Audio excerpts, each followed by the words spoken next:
Mwafrika nimekuja na psych, nimerudi na psych. Anyway, wait. Mwafrika. So I was just thinking.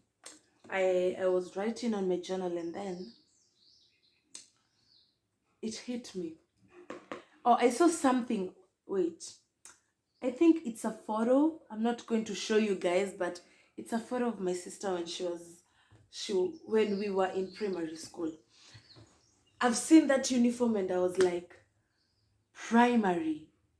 Whoa. Then I got nostalgic, started reminiscing. Is it reminiscing? Yeah. I started reminiscing on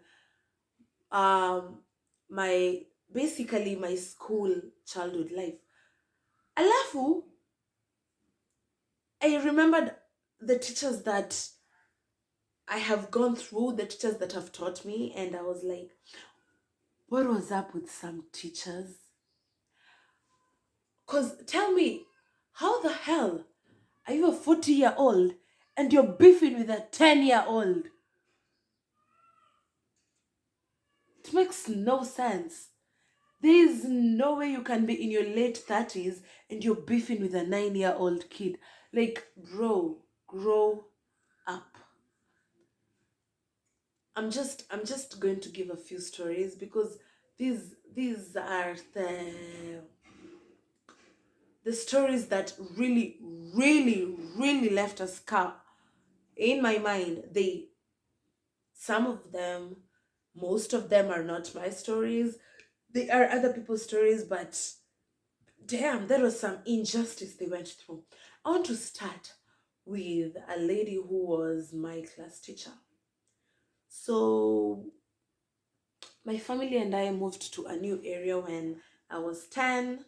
I was turning 11. And I had a class teacher who was pregnant. Academically, she was perfect, the best teacher in that school. She was a mathematics teacher and a teacher of English. So tell me why this pregnant lady, who is pregnant, decides to beef with a kid who was not even 10 years old yet. Tell me why. Okay, me, I had noticed, but I didn't want to tell anyone because I didn't want problems with her. Mind you, I'm a new kid, so I don't want problems with anyone in that school.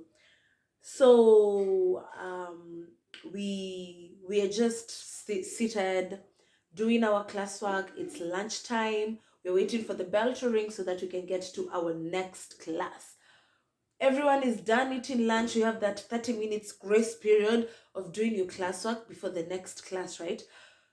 So this teacher comes up to my deskmate at that time. What was his name? Joseph. Joseph. Yeah, that was his name. So this pregnant lady comes up to Jose and she's like, haujafanya classwork?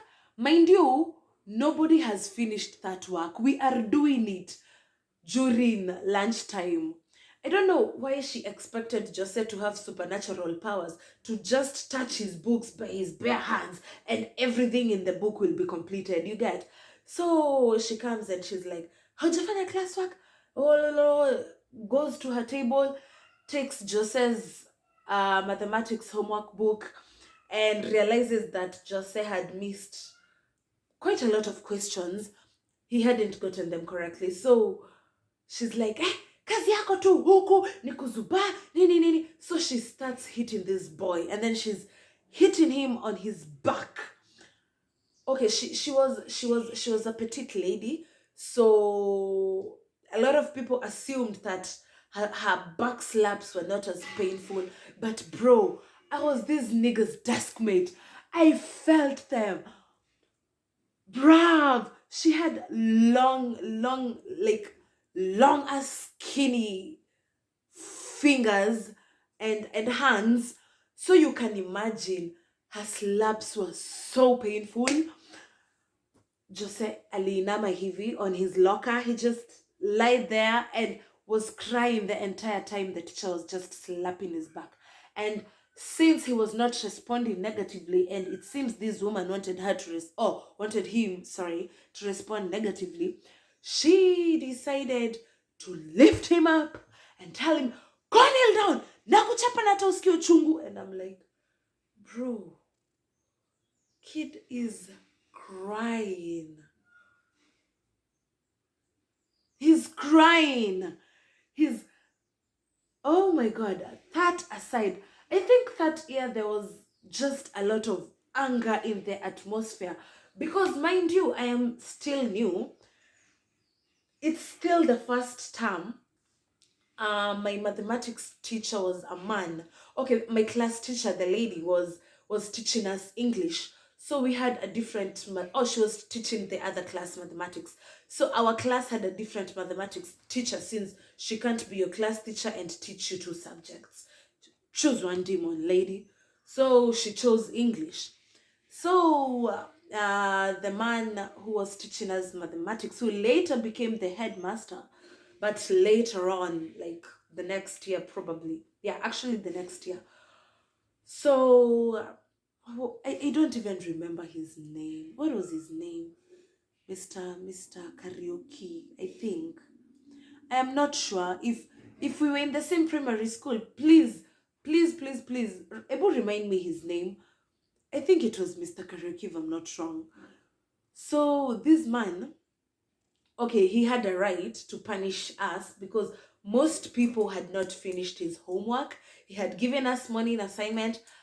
Yeah, we were 10 years old and we used to have morning assignment. So you had to wake up at 5 a.m. That was a crazy school. But I loved it because academically it was perfect. Most people didn't finish their homework because they had the morning assignment. And 10-year-olds are lazy kids. Luckily for me, let me say luckily for me, my mom is a disciplinarian and she is also an academist. So she used to make sure that I had finished everything. We'll go through both my homework books, my extra work books. I used to do extra work too, and my morning assignment books. And she will sign them to verify that I have done everything. Back to Mr. Karaoke. So people haven't finished his work. He gets upset, obviously. So as he's caning kids so hard, one kid like raises his hand and says, "Aye teacher, si unaweza umiza mtu vibaya."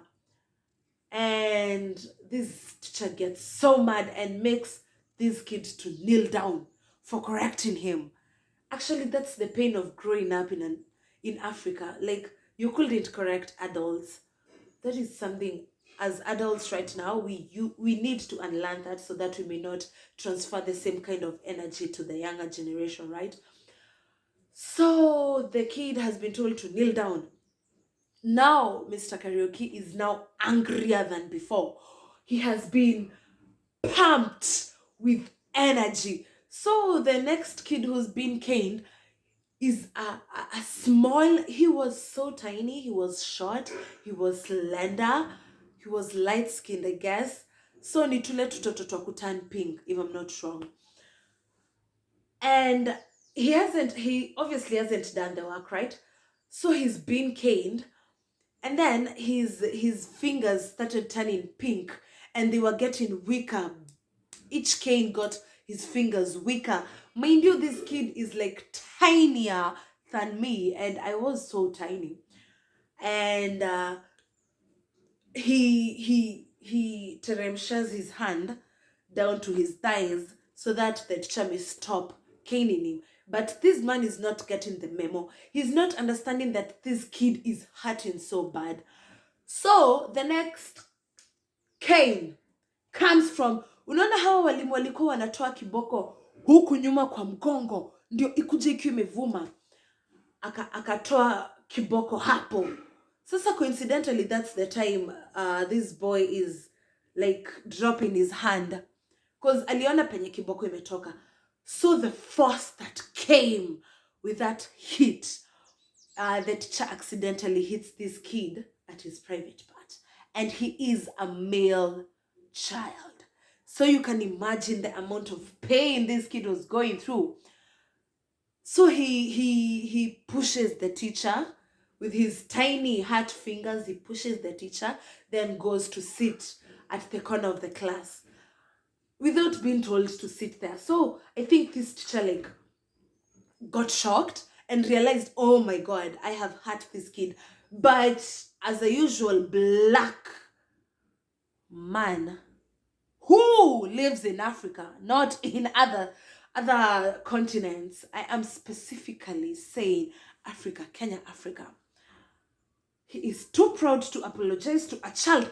Who are you to receive an apology from a grown-up?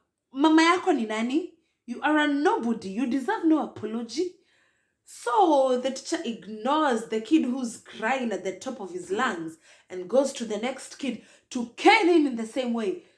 Like, bro, can't you see you're hurting these kids? Anyway, so when he's done, the class is now quiet, we are calm, and he is wiping the blackboard. Yeah, we used to have a blackboard at that time, and he is wiping the blackboard so that he can start teaching. So everyone is quiet, we are just staring at him, and the kid who was crying at the corner of the class stands up and shouts, naenda kukusema kwa director. And guess what? He storms out of that class and true to his word, anaenda kumsema kwa huyo director. It was just drama on top of drama on top of drama on top of drama. So after class, the director calls our teacher. We don't know what happens next because you are a student. It is none of your business to know what has happened to the teacher, right? Yeah. So we didn't even try to know what happened next because I think, if I'm not wrong, this kid got transferred the same year. If I'm not wrong, yeah. Higher. The same year, I want to specify this year even. It's 2011. So the same year, we get a new teacher who teaches science. Now this is my story. So this new teacher, I don't know what he was on. Okay, when we were kids, we used to suspect he was on some weed, but no. I have met people who have used weed and they are not that aggressive. I don't know what he was on. Was he on some heroin or coke? I don't know. Cause he was mad aggressive. He was mad aggressive. He he had favorite students and non-favorite students. And of course, I was not a science performer. And there's something about these science teachers with favorism because the next year we also got a female teacher who had a lot of favorism. And again, I was not a science performer, so I never used to get favored. Anyway, so he had this rule: when he's teaching, do not write. When he is writing on the board, that's the time you're supposed to be writing. But he had a special rule for his special kids, his favorite kids. If you're not done writing the notes and he has wiped the notes from the board, you can meet him later after class and borrow his book, and he will give you the book and you will just finish your notes real quick, right? And since you're a dumb student and you haven't finished writing notes, wait for the special students to finish writing their notes after class, after they have borrowed his book. You wait for them to get done so that you can borrow their books and get done. And I was like, what kind of messed up thing is this? Why are you doing this to kids? So your girl decides, I will not listen to that rule. Kweli, who are you? Who are you to tell me to go borrow top performers books just because they went and borrowed your books? Bro, I'm just gonna write my notes. I will read my notes. I don't care what you're teaching. Now that was my mentality. Man, don't forget I was 10 years old. So that was my mentality. So he's teaching, dictating, or not dictating, teaching, and then he writes his notes on the board. And I was a slow writer. I think I was the slowest writer in that class. So I am just writing my notes slowly. I hadn't caught up with the speed of the other students because I realized in that school, kids were writing so fast. So I hadn't caught up with their speed.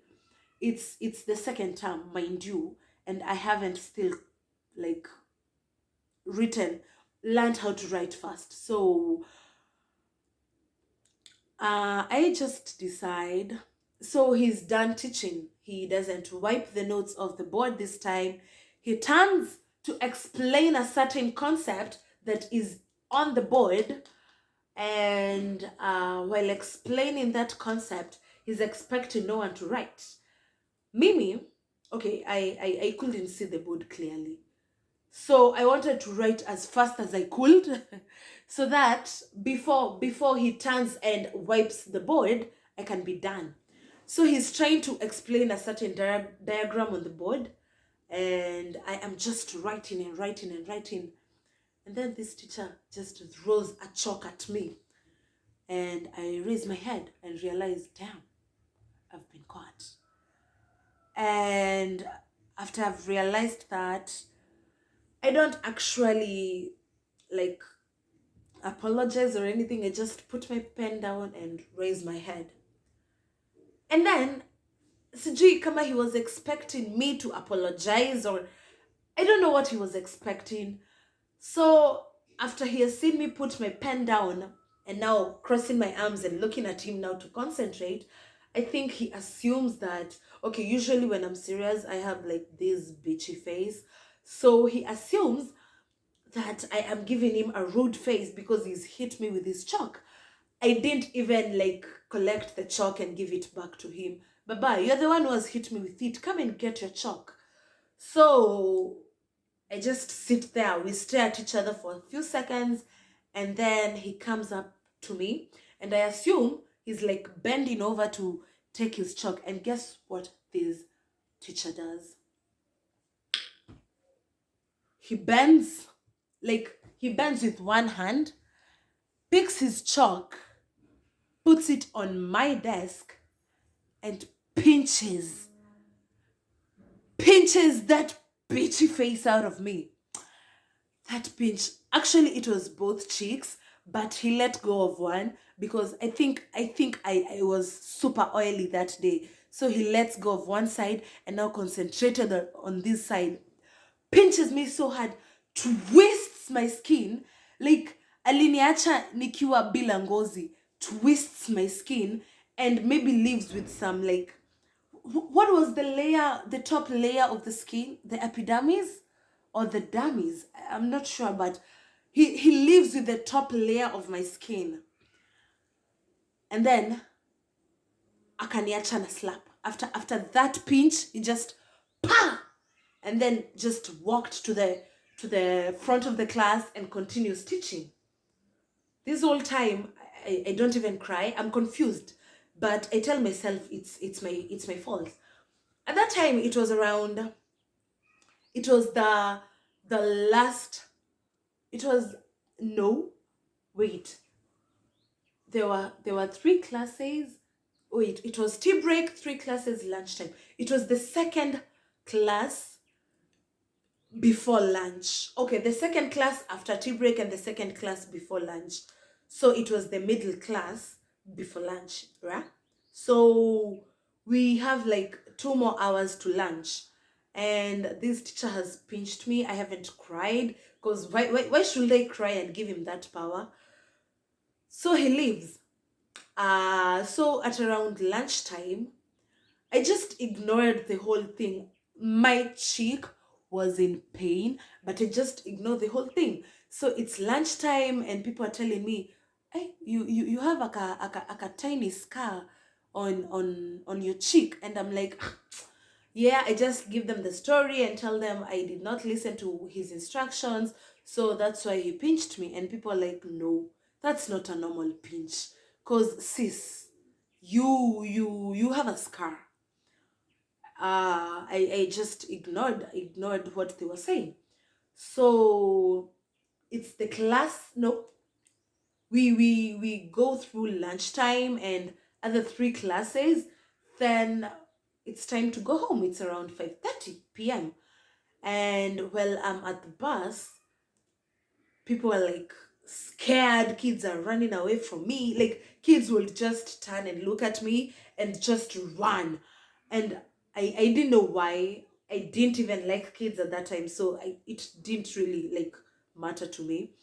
So kids are running, people are staring at my face. So I'm seated in the bus, and a friend of mine comes and she's like, okay, that friend of mine was a class behind me. And she's like, what is wrong with your face? And I'm like, what? And she was a gully girl. So she takes a tiny mirror out of her backpack and like points it to me. And I look at my face up straight and I'm like, there's nothing wrong with my face. And she's, no, look at your right cheek. And bro, when I turned the mirror to my right cheek, I think that day I even walked home because I didn't want kids to see my face. I walked home. And that was my first time walking home. And nimelipiwa bus. And you know how African parents are. Ukiwa umelipiwa bus and you are walking home. I didn't even wait for the bus to get filled so that we can live together. No. So that all those kids can just stare at me the entire time. No. So I took my bag and told this girl, let's just walk home. And since our houses were not far from each other, she agrees. So we walk home. And I get home, I rush to the bathroom real quick, look at myself now in a full mirror, and I'm like, what the fuck? Do you know what was on my face? A literal scab. It was like this huge. I swear I am not exaggerating. If you can see this mark, it was so huge. It was this huge. It was like this huge. I'm not even exaggerating. So I get home. Mind you, he pinched me and slapped me the same side. So I get home and oh, so what is, oh yeah, as I was saying. Um Oh, so I I look at myself in the bathroom and I am like, what is this? So I get scared. And you know, when kids get scared, the first thing they do is go to their moms. So I go to my mom and I'm like, before I even say hi to her, she turns my face, she holds my chin like this, and then just turns my face. And she's like, what happened? Now my mom is acting all hysterical. She is complaining. I'm trying to explain to her what happened, but she doesn't want to hear any of it. This is a teacher that just did this to her daughter? No way. So around that time, actually, it was so weird because my dad usually never got home at around 5 to 6, but it was like 15 minutes later. By later, I mean 15 minutes of my mom complaining and being historical. My dad walks in, and I say hi to him, smiling, and he's like, what happened? So my mom explains to my dad what happened, and he the first thing my dad does is take a cotton wool and the Dettol what, disinfectant, and wipes the clot out of my face. Let me tell you something. That small wound had eaten my skin so bad, to a point where I asked myself, what was in this man's fingers to pinch a kid that bad? I don't know whether I'm the one who's sensitive, like super sensitive, or it's that man's fingernails that had some some poison or some shit. I don't know, cause it it ate my skin so bad. That wound was so huge. So after he disinfects it, my mom takes me to the hospital, blah blah blah. I'm given medicine, and then we didn't go back home. That was one long night. We didn't go back home. We drove back to school. They were filing a complaint to the administration, and the administration asked me what happened, and I told them. And they called another student by phone who was my classmate, and they asked that student what happened to me during the science class, and the student gave the same exact story that I did. And that is when they realized that it was not a me thing, it was the teacher's thing. Anyway, to cut the long story short, months later, this man is no longer working. Actually, weeks later, this man was no longer working in that school. So yeah, serves him right. I don't even remember his name. I don't remember his name. But whatever it is he had on his fingernails, that was some corrosive type of thing. He had some corrosive substance on his fingernails. So yeah. Anyway, those are just some injustices that happened. I have a lot more. Oh, fast forward to the next year. Our class teacher is back. She has given birth. She still hates Jose. So Jose didn't have the best handwriting, but he didn't have the poorest. And since Jose had an attitude towards this lady, he decides he will not improve his handwriting. And handwriting at that time was the key thing because we were writing compositions. So Jose was just writing anyhow. And it was during the final exam, so that we may cross to the next class. Jose writes a composition, good story by the way, but this lady didn't even care to read it. Do you know what she did? Let me show you. She took the paper. The paper was this long. It was an A4 paper. It was this long. Crossed the paper from the right edge side down to the left, and did the same on this other side. Folded Jose's paper and threw it on his desk and gave him a 0. And Jose was not a top performer. So in grammar, he got a 30 something out of 50, and it was rated out of 100 because our compositions apparently were out of 50. So he got a 30 something percent, and he transferred.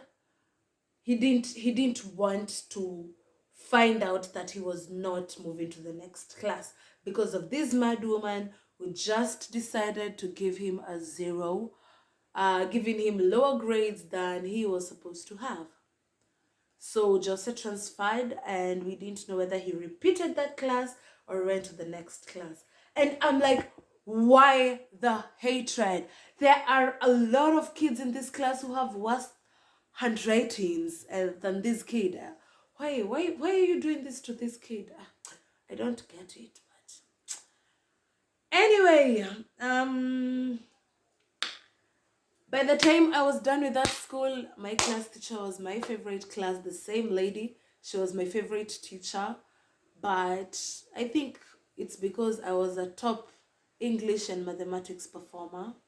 So yeah, that's it for our video today. Thanks for watching. Follow me on my Instagram. I am _Becky Muigai. See you on my next late video.